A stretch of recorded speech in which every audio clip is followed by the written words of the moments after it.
Metal against metal, the sound that rips through you before your body even catches up. That was the last thing I remember, before my head slammed sideways and everything went black. I wasn't drunk. I wasn't reckless. I was just 19, sitting in the passenger seat of my friend's car while the rain hammered down on Ashford's back roads. One sharp turn, one set of tires losing grip, and suddenly I was no longer in control of my own future. When I came back into fragments of awareness, I was already in an ambulance, but I didn't know it then. Sirens blared somewhere far away. My chest felt like it was being pried open, and I couldn't move. By the time I really woke up, 2 days had gone by. Bright hospital lights, plastic tubes in my throat, monitors beeping in rhythm. I couldn't talk, not really. All I could do was listen, and what I heard from outside my door cut deeper than any broken bone. 2 nurses were whispering in that half-hushed tone people use when they don't realize sound carries. One said it was heartbreaking, that I was stable now but had been critical. She told the other that the hospital had called my parents right away. Then she said the line that branded itself into me forever. They told us they couldn't come. Their other daughter had to walk her dog. I froze. They were told I might not live through the night, and still they stayed away. It wasn't about distance or money or even fear. It was about priorities. My name is Natalie Brooks, and this is the night my dad chose a leash over my life. I'll tell you right now, the pain in my ribs was nothing compared to the hit I took in that moment. People sometimes think betrayal comes with shouting, with slammed doors and dramatic ultimatums. In my case, betrayal came with silence. My dad didn't argue with the doctor. He didn't bargain or say he'd come as soon as possible. He didn't even fake concern. He just said no and went back to playing chauffeur for Clara and her dog. I tried to convince myself that maybe it wasn't true. Maybe there was some huge misunderstanding, because who does that? Who picks a leash over their kid's life? But when a nurse came in and checked my vitals, her name tag catching the light Marissa, I'll never forget that name she gave me, a look I knew too well. A look of pity. She told me gently, "You're doing better now. You're stable. Your parents haven't called again, but we're here, okay? You're not alone." But I was alone. No phone, no clothes, no family, not even Clara with her endless selfies. The same Clara whose sniffles once shut down our entire household for days. The same Clara who could do no wrong in Richard's eyes. He was less than 20 minutes away, at a rented studio, holding Clara's purse while some photographers snapped pictures of her hugging her dog. I thought back to when I was 7, when I broke my arm falling off the monkey bars at Ashford Elementary. My teacher called my mom, who asked if I could wait an hour because Clara had dance rehearsal. That was the first time I realized maybe I wasn't top priority. By 10, I had stopped pretending. Clara got braces. I was told to clench my teeth at night. Clara got a new phone for bringing home a C in geometry. I brought home straight A's and was told, "Well, of course. You don't really do anything else." The pattern was clear. And the night of the crash just confirmed it in the harshest way possible. I lay there, body taped together, and thought about what would happen if I actually had died. Richard and Diane, my parents, would have put up a black and white photo on Facebook with some sentimental caption about angels. They'd have wrung their hands for a week, and by the next weekend they'd be helping Clara pack for another trip. My life wouldn't have been mourned. It would have been an inconvenience in their schedule. It's hard to describe the exact second something inside you snapped shut, but I felt it. It wasn't loud. It wasn't angry.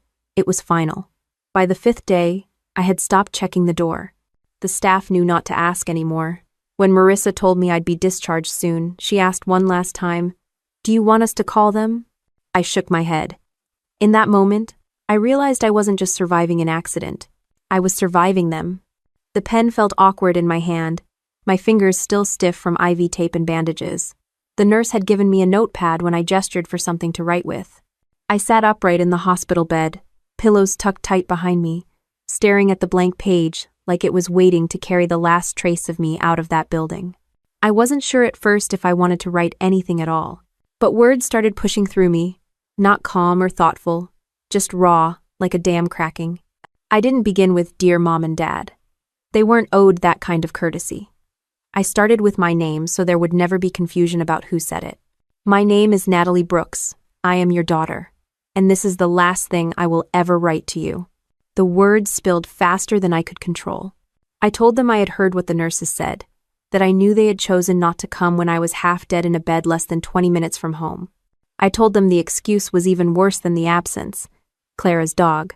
A leash, a show, a photo shoot, that was what mattered more. I wrote that I had finally understood what they had been telling me for years, in smaller, quieter ways, that I was never the priority, never the star, never even the backup plan. Every sentence felt like tearing off another piece of scar tissue I'd been carrying since childhood. I wrote about the broken arm they ignored, the birthdays that got brushed aside, the endless comparisons to Clara that left me invisible in my own house. I wrote about the dinners where Richard praised Clara's hair, her voice, her smile, and then turned to me only to mention that I should sit straighter or chew quieter. I wrote about Diane's shallow, "That's nice, honey," whenever I brought home awards, the way she'd quickly pivot to Clara's weekend plans. The letter wasn't begging for answers. It was a verdict. By the second page, my writing steadied. I told them I had survived the accident without them, and I would survive the rest of my life without them. I told them not to bother showing up to any milestones, graduations, weddings, or funerals. I made it clear that they had forfeited the right to call themselves parents the moment they looked at a hospital bed and chose a leash instead. I wrote one last thing that cut even me as I put it down. If I had died that night, I would have died knowing you thought a dog was worth more than me.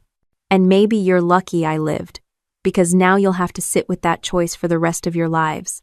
I signed it with just my name. Not Love, not Sincerely, just Natalie. Folding the letter once, I placed it under the thin pillow.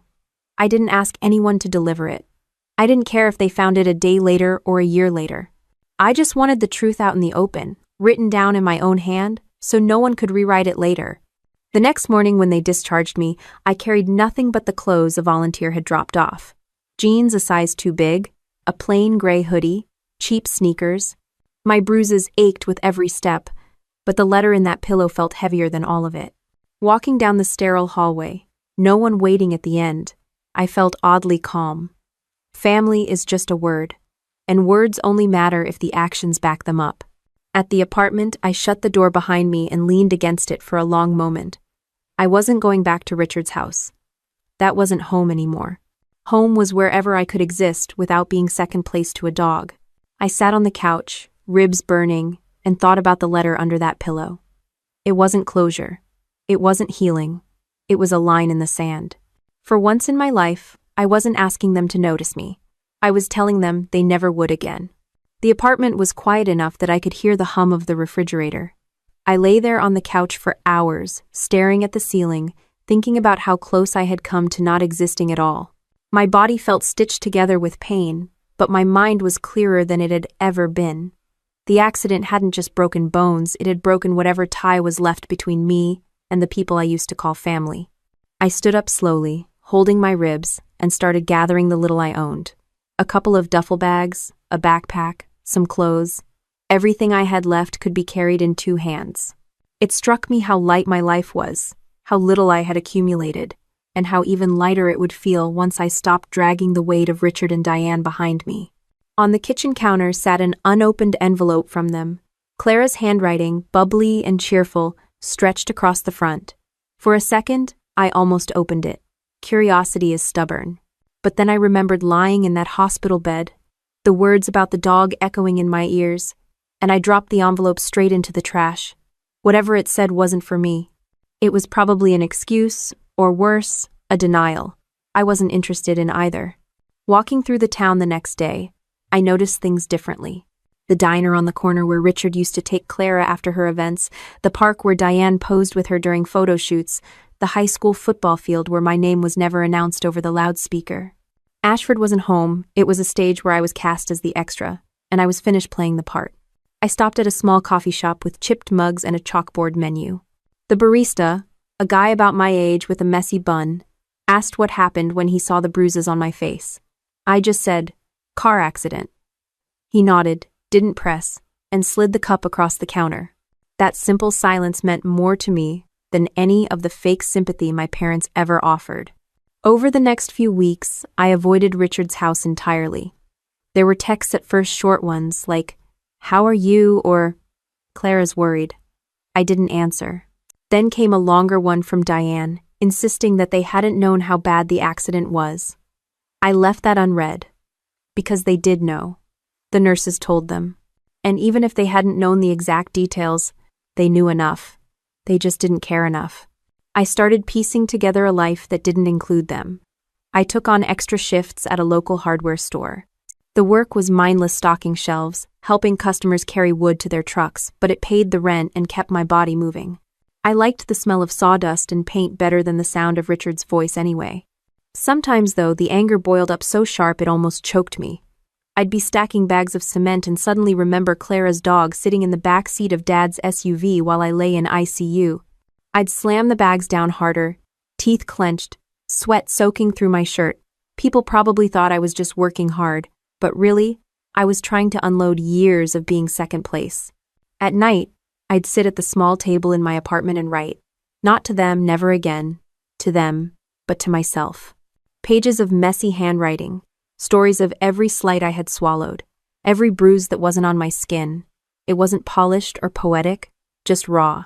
It was the only way I knew how to bleed without reopening stitches.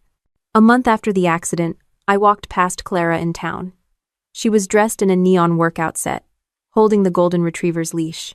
Richard trailed behind her, carrying a designer tote bag like her assistant. They didn't notice me at first. Then Clara's eyes flicked up, met mine, and widened. She tugged on the leash and walked faster. Richard glanced at me, opened his mouth like he wanted to say something, then shut it. They passed without a word. I laughed out loud on the sidewalk.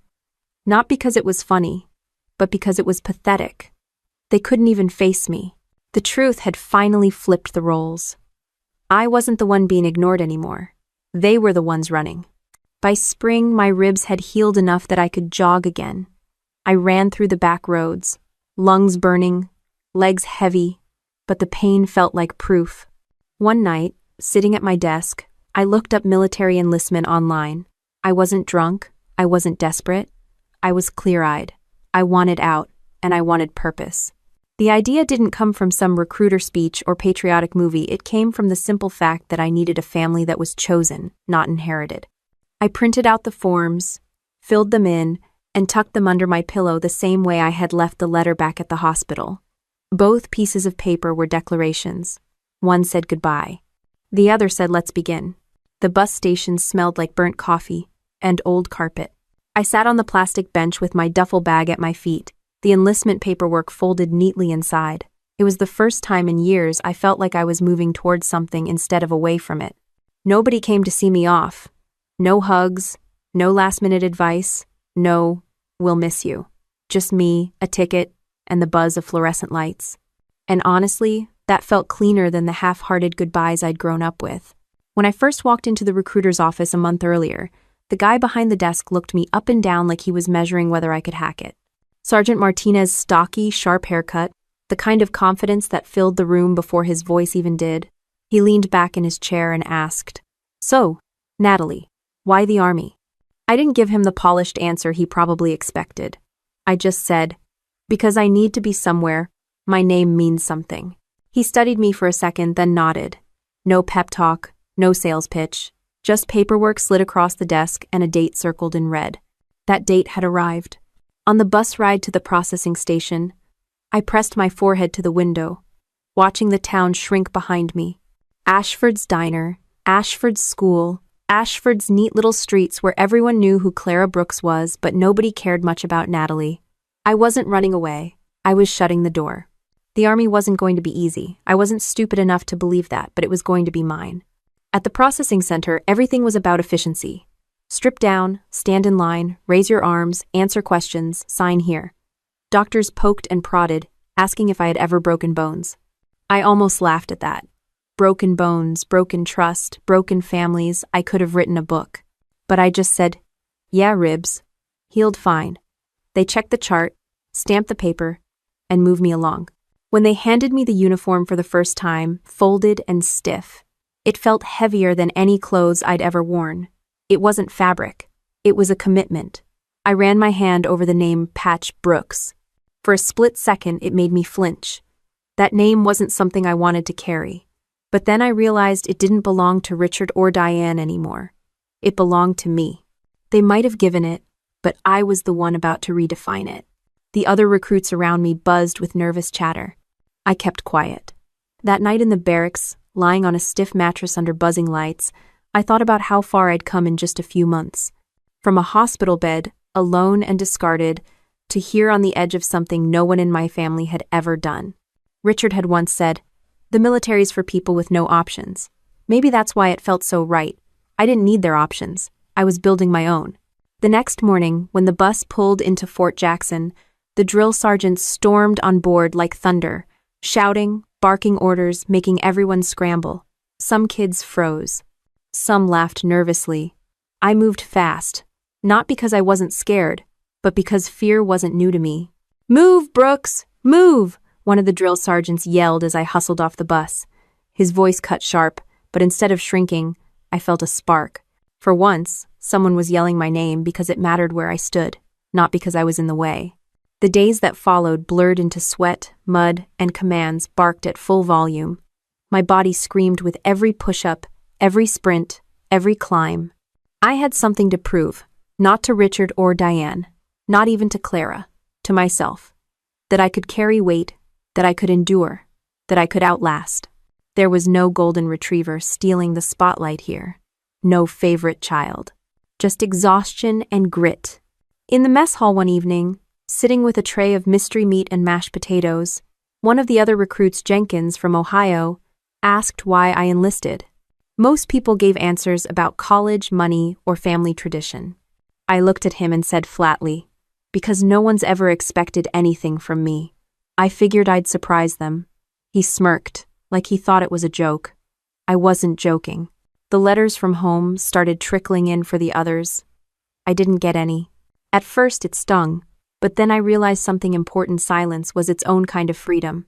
No guilt trips, no manipulation, no reminders of the life I'd left. Just me and the army, nothing in between. On Sundays, while others wrote letters back home, I wrote to myself again. Except this time, the words were different. They weren't about anger or pain. They were about endurance, about pride.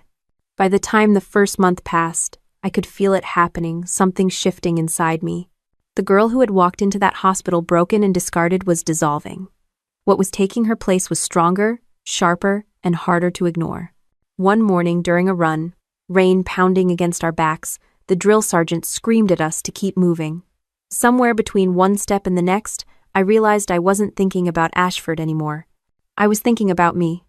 For once, the story wasn't about them at all. It was about who I was becoming. The first crack of dawn at Fort Jackson hit me like a spotlight. The bugle call blared, echoing through the barracks, and before my eyes were even fully open, the drill sergeant's voice thundered in.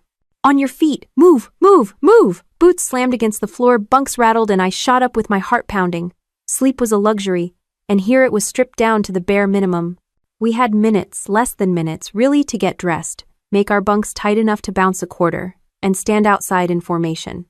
The air was wet, humid, sticky against my skin, and mosquitoes swarmed like they owned the place. The drill sergeants didn't care. They circled us like sharks, barking corrections, calling people out. Fear hung in the air, heavier than the humidity.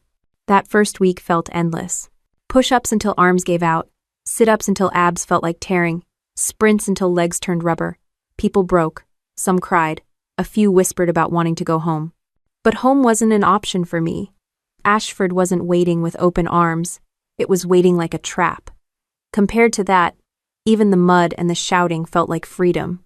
The physical training wasn't just about muscles. It was about breaking habits, breaking excuses, breaking the version of yourself that wanted comfort.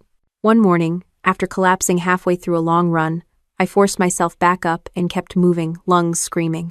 The drill sergeant jogged beside me, yelling, "Pain is weakness, leaving the body, Brooks."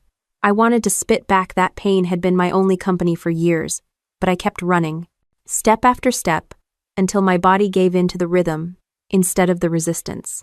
Meals were another battlefield. We had minutes to eat, trays clattering, food shoveled down without tasting it. I used to sit at Richard's dinner table in silence, watching him and Clara chatter about her next big performance while my plate cooled. Here, silence was mandatory, but it didn't sting, it was efficient. Everyone had the same deadline, the same rush, the same rules. Equality through chaos. The obstacle course became my favorite test. Rope climbs, wall jumps, crawling under barbed wire with dirt grinding into every pore. It wasn't easy, but it was honest. The wall didn't care if you were the golden child or the forgotten one. It didn't care about dogs, favorites, or family dinners. It only cared if you had the grit to get over it. And when I hauled myself up, arms trembling, dirt in my mouth, and legs scraped raw, I felt something pure. I wasn't competing against anyone else. I was fighting my own past, and for once I was winning. The other recruits started noticing. Jenkins, the kid from Ohio who used to joke too much, muttered one day after PT, "Damn, Brooks, you don't quit, do you?" It wasn't praise exactly, but it was acknowledgement. And acknowledgement was something I had been starved for all my life. Discipline seeped into every corner of boot camp. We learned how to march in perfect unison, rifles against our shoulders, boots hitting the ground like one body. For someone who had been told she wasn't enough, it was strange to find comfort in blending in knowing that being one piece of the formation mattered just as much as the guy next to you. The hardest day came during weapons qualification. We lay prone on the range, rifles in hand, targets lined up in the distance. My finger hovered over the trigger, and for a moment, I froze. That old rage bubbled up, and instead of choking me, it steadied my hands. When I fired, the recoil jolted me, but the bullet struck dead center. Again, and again, and again. By the end, my score was one of the highest on the line. The drill sergeant walked past, glanced down at my target, and said, "Not bad, Brooks." It wasn't a medal, but it was the first time in years my name carried weight without sarcasm attached. Nights were the only time to breathe. Lying in the barracks, staring at the ceiling, I listened to the snores, the quiet sobs some recruits tried to hide. I didn't cry. I had run out of tears years ago. Instead, I replayed the day in my head, counting every small victory. One more push-up than yesterday. 1 second faster on the run. 1 wall climbed without hesitation. Each was a brick, stacking into something solid, something no one could take away. Mail call was always a reminder of what I didn't have. My name was never called. At first, the silence stung, but then I realized it was its own strength. I didn't need outside cheerleaders. Every drop of sweat on my uniform, every blister on my hands, was proof enough. Graduation loomed at the end of those brutal weeks. Standing there in formation, uniform pressed, boots polished, I felt taller, stronger. Not just because of the training, but because I had done it without anyone waiting at the finish line. As we marched across the field, families cheered, cameras flashed, kids waved. I didn't scan the crowd. I knew no one was there for me. And yet, I felt a surge of pride so sharp it almost hurt. This wasn't their moment. It wasn't even the Army's moment. It was mine. The air on graduation morning was thick with humidity, but it felt sharper, cleaner than the first day I'd stepped off that bus. Rows of us stood in perfect formation, uniforms pressed, boots shining, rifles at our sides. Every recruit had someone waiting in the bleachers, families waving flags, girlfriends clutching flowers, moms crying into tissues. I knew there'd be no one calling my name. And for the first time, I didn't care. When they called out awards for marksmanship, my name cut through the crowd. Private First Class Brooks. The syllables echoed, solid, heavy in a way they'd never been back home. I stepped forward, spine straight, chin up, took the certificate from the commander, and saluted. Applause rippled through the field. For years, Richard's voice had been the only measure of my worth, and it always came up short. But here, in front of hundreds of strangers, my name had value. Nobody saw me as the unwanted daughter or the shadow of Clara. They saw a soldier who earned her place.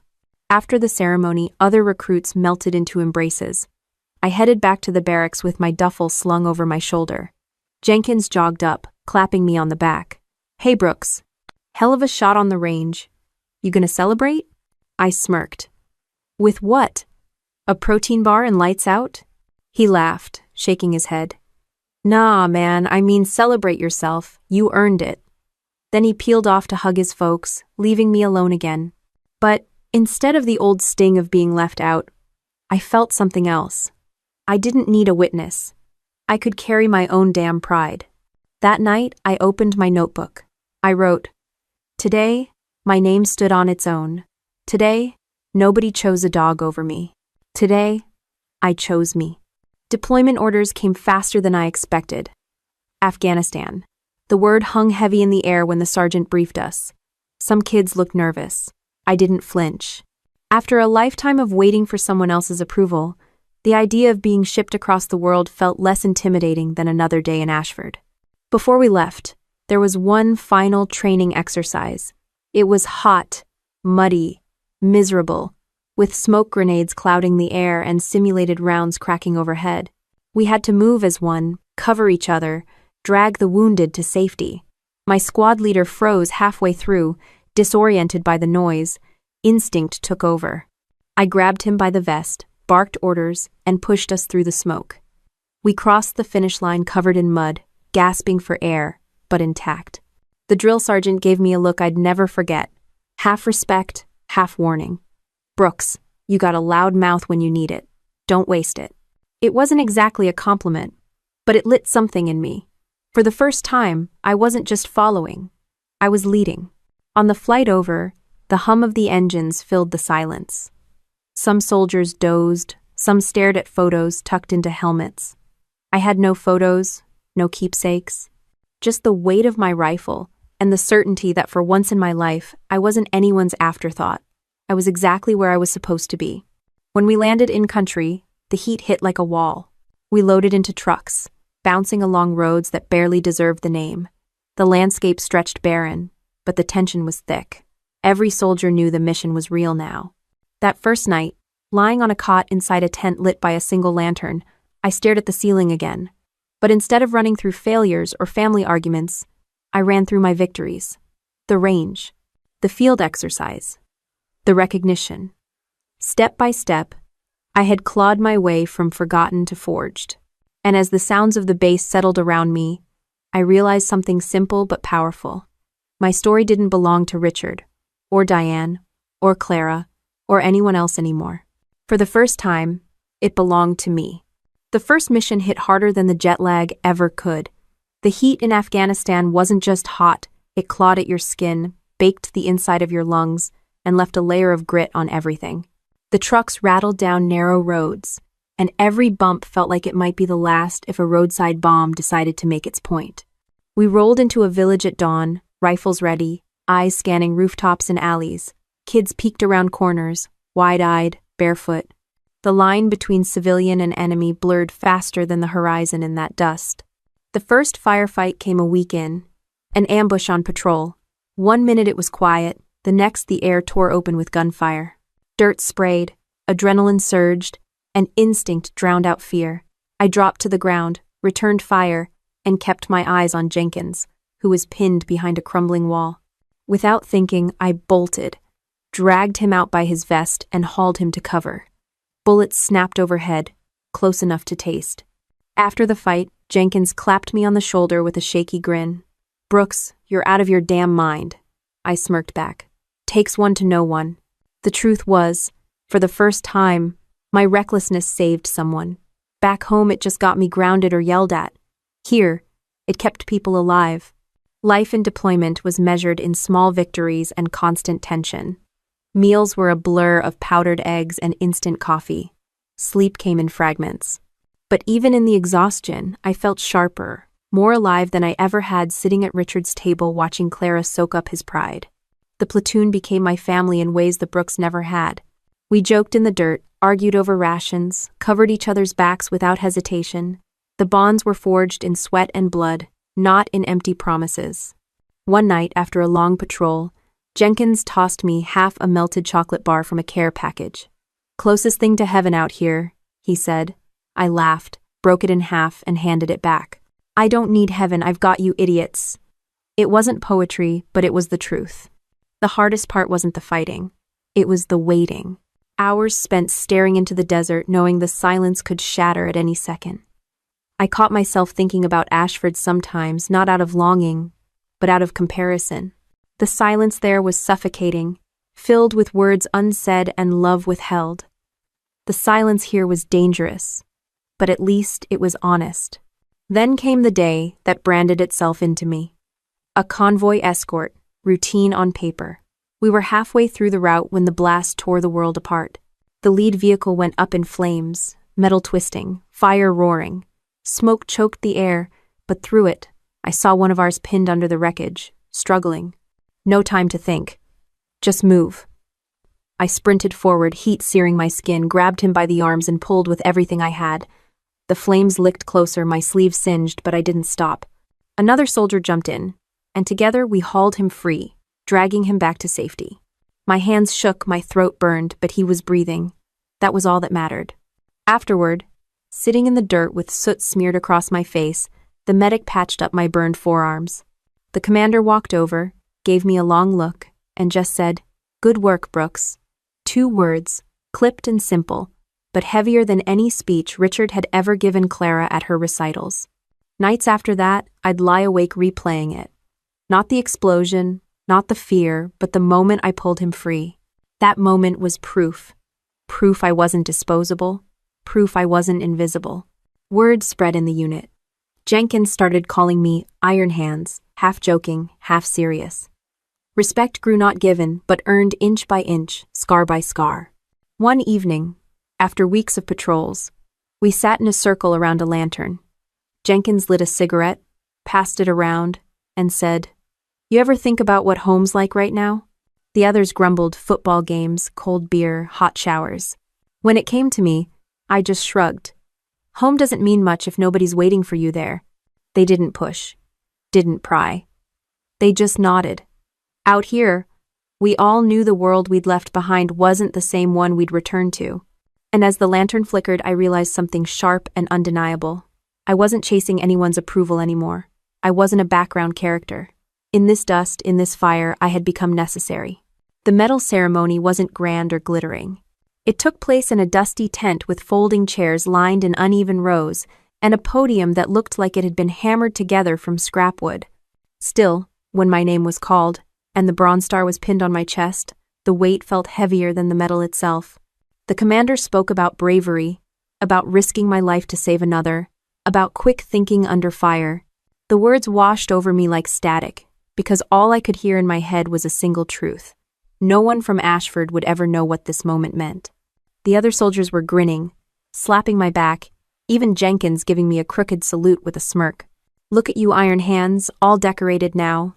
I smiled, but there was no one in the back of the tent holding a phone to capture it, no one to send me flowers. My father had once left me bleeding in an ICU bed because Clara's dog needed him more. What would he do if he saw me now? Probably shrug and ask if the dog had eaten. Later that night, I sat on my cot, medal still pinned to my uniform, staring at the dull shine. Around me, guys were writing letters home. I opened my notebook, let the pen hover over the page, and stopped. Who would I even write to? Richard? Diane? Clara? Number? The medal was mine, the words were mine, but none of them deserved to hold it. The next morning, the Army Public Affairs team showed up. They took photos, wrote up a press release, wanted to highlight a hometown hero. I laughed when they asked me where I was from. Ashford, Indiana. I told them, but my stomach turned as I said it. I could already see the headline back home. Local soldier awarded Bronze Star. My family would probably see it. Richard would skim the article and fold it into the recycling. Diane would purse her lips. And Clara? She'd laugh and show off another blue ribbon for her dog.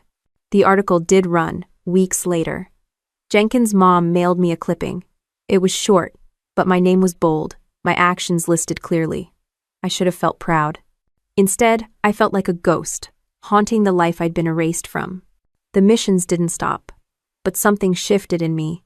Before, I fought because it was my job. Now, I fought because I finally knew my worth, even if no one else in my bloodline cared. One patrol took us through a village that had been hit hard by insurgents.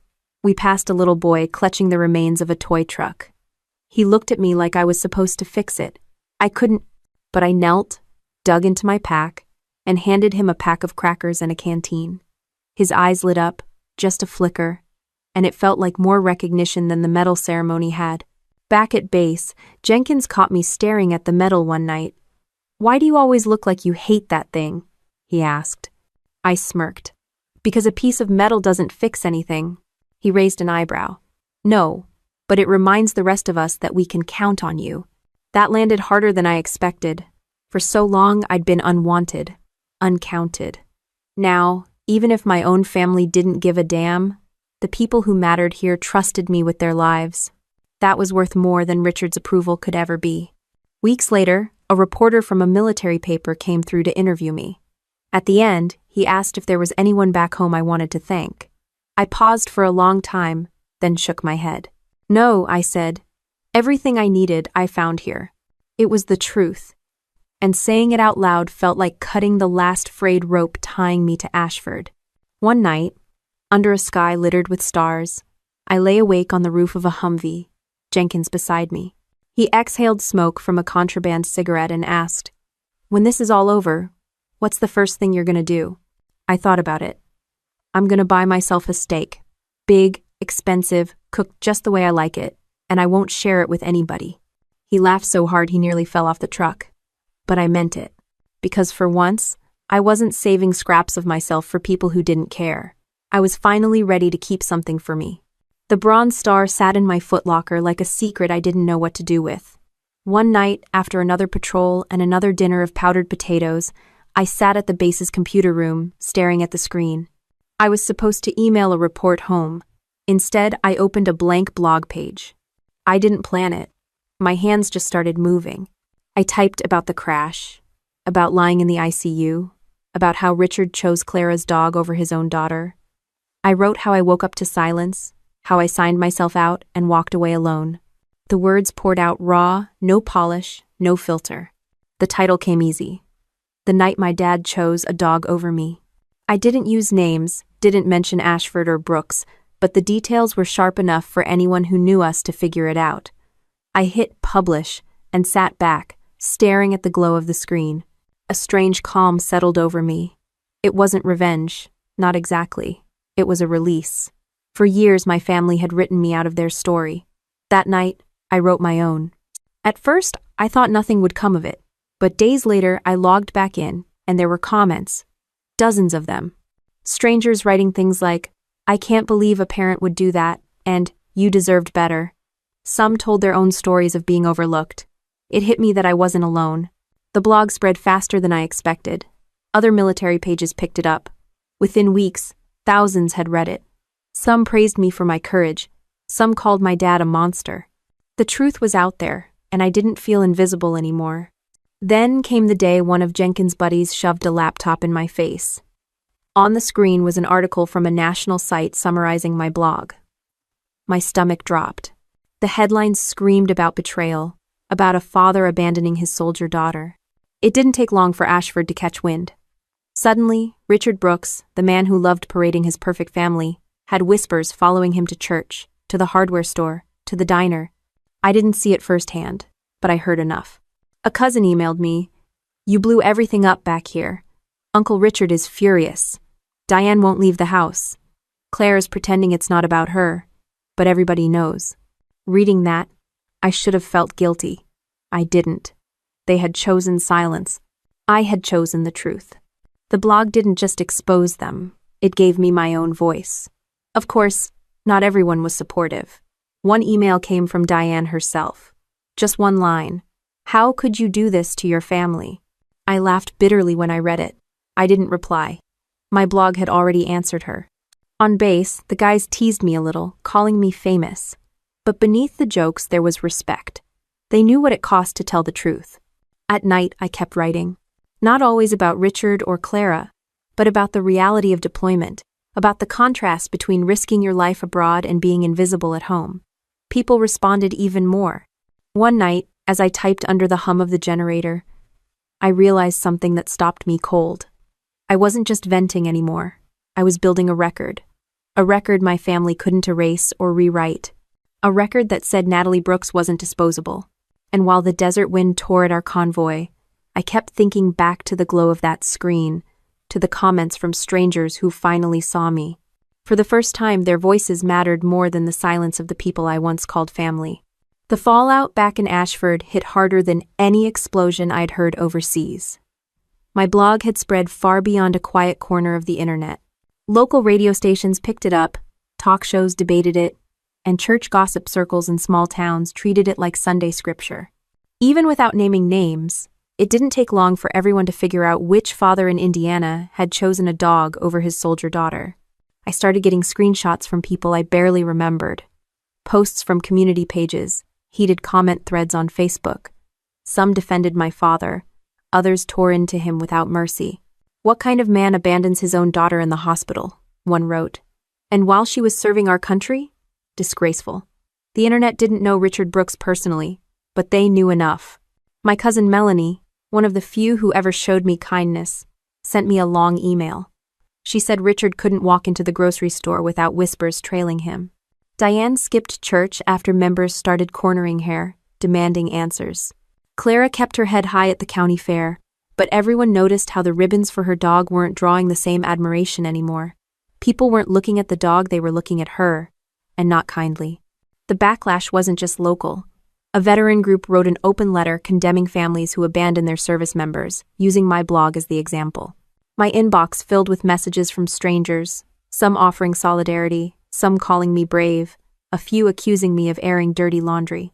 What struck me most wasn't the criticism of my father, it was the recognition of me. People were saying my name, writing to me, seeing me. For once, I wasn't invisible. Back home, Richard finally broke his silence. He gave a short, awkward interview to a local reporter. Sitting stiff in his armchair, he tried to dismiss the story. "My daughter. She's making it sound worse than it was.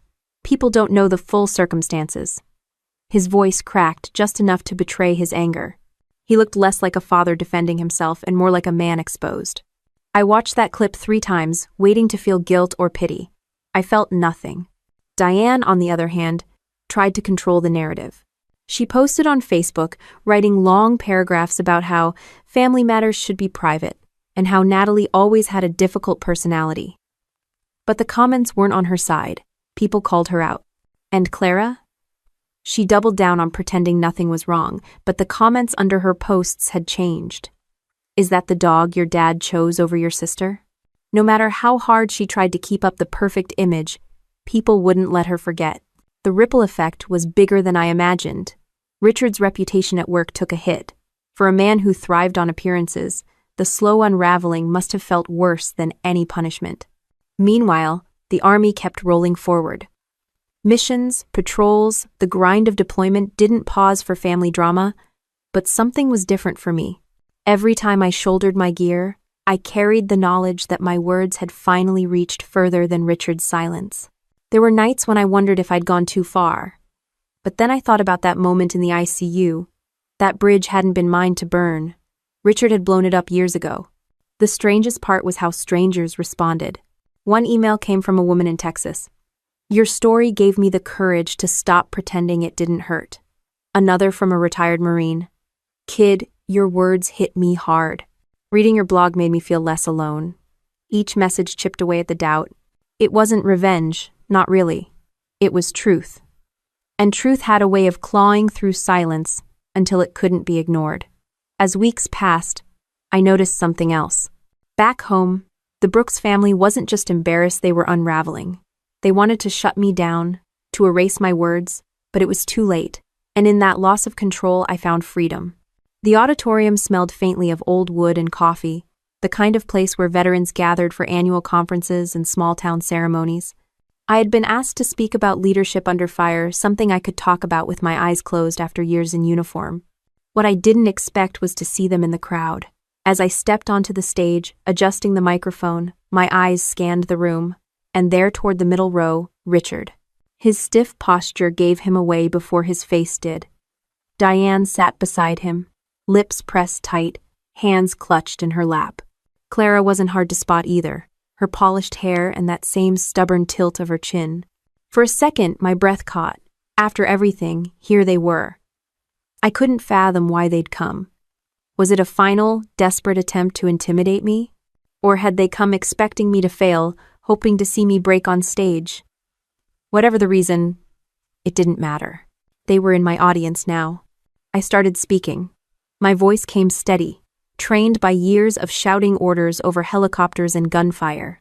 I talked about combat leadership, about making decisions under pressure. But the whole time, my gaze kept pulling back to Richard, who wouldn't quite meet my eyes. Halfway through, I shifted. I dropped the prepared notes and spoke from my gut. Leadership, I said, isn't just about what you do on the battlefield. It's about the choices you make when someone you love needs you. It's about whether you show up when it matters. The room went quiet. Years ago, I was in a hospital bed after a car crash. Broken, bleeding, scared. My father had a choice, me or a dog. He chose the dog. My voice didn't shake. That choice told me everything I needed to know about where I stood in my family. Invisible, replaceable, unwanted. I didn't look down at Richard yet. I wanted the whole room to feel the words first. But here's the thing, I continued. I survived. I signed myself out of that hospital. I built a life without the family who decided I wasn't worth showing up for. I became a soldier. I stood by my brothers and sisters in uniform when it counted, and they stood by me. That's what family is. Not blood. Not a last name. Family is who shows up when the stakes are highest. Murmurs rippled across the audience. I finally let my gaze land on Richard. He shifted uncomfortably, jaw tight. Diane's face was pale, and Clara's mouth was pressed into a thin line. I didn't raise my voice. The quiet steadiness cut sharper than anger ever could. I stand here today, not because of the people who left me behind, but in spite of them. And to anyone out there who's ever been overlooked, forgotten, or pushed aside by the people who should have loved you most, hear me when I say, you are not invisible, you matter. And you don't need their approval to prove your worth. The applause came slowly at first, then stronger, echoing through the hall. As the crowd broke into chatter, Richard stayed seated, staring at the floor. Clara stood up first, her heels clicking against the floor as she bolted for the exit. When the session ended, veterans came up to thank me. Some told me I had spoken their truth out loud. Out of the corner of my eye, I saw Richard finally stand.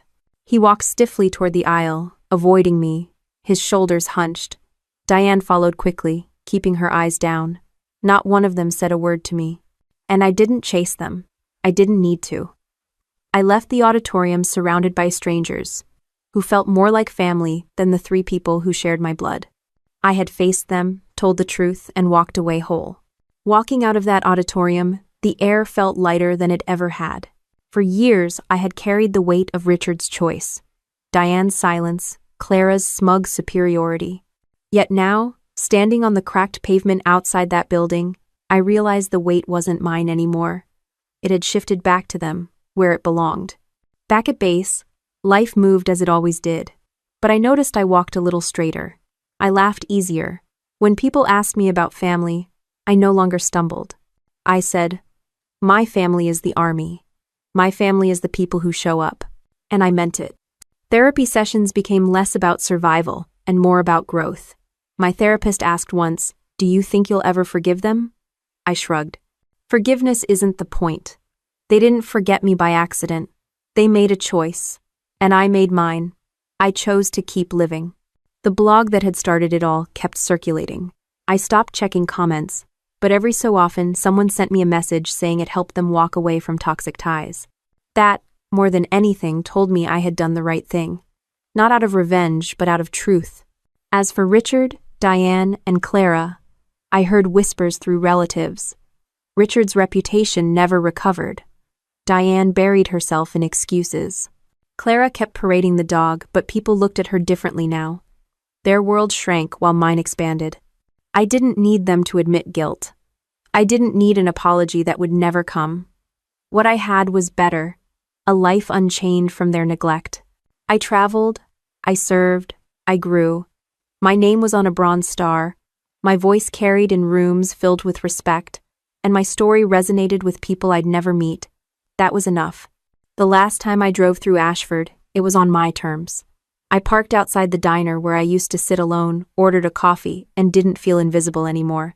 No one ignored me. Richard's shadow didn't reach me anymore. That night, as I packed up my gear for another deployment, I caught my reflection in the mirror. Not the broken kid in a hospital bed, not the forgotten daughter, but a soldier, a leader, a woman who had built her own life from nothing. For the first time, I whispered out loud, they weren't there when I almost died, so they don't deserve to be here now that I truly live. And with that, the story wasn't about them anymore. It was about me still standing, still moving forward, and finally free. Looking back, I don't see a tragedy anymore. I see a beginning. The night my father chose a leash over my life could have ended me, but instead it stripped away the illusion that blood automatically means loyalty. It forced me to define family for myself, and I found it in the men and women who stood beside me in uniform, in strangers who read my words and said, "Me too," and in the life I fought to build without apologies. I don't waste time wondering if Richard, Diane, or Clara regret what they did. That's their burden. Mine is lighter now. Every mission, every laugh in the barracks, every sunrise I get to see it, all belongs to me, not them. And maybe that's the sharpest justice of all. They get to sit in the quiet with their choices, while I get to live loud with mine.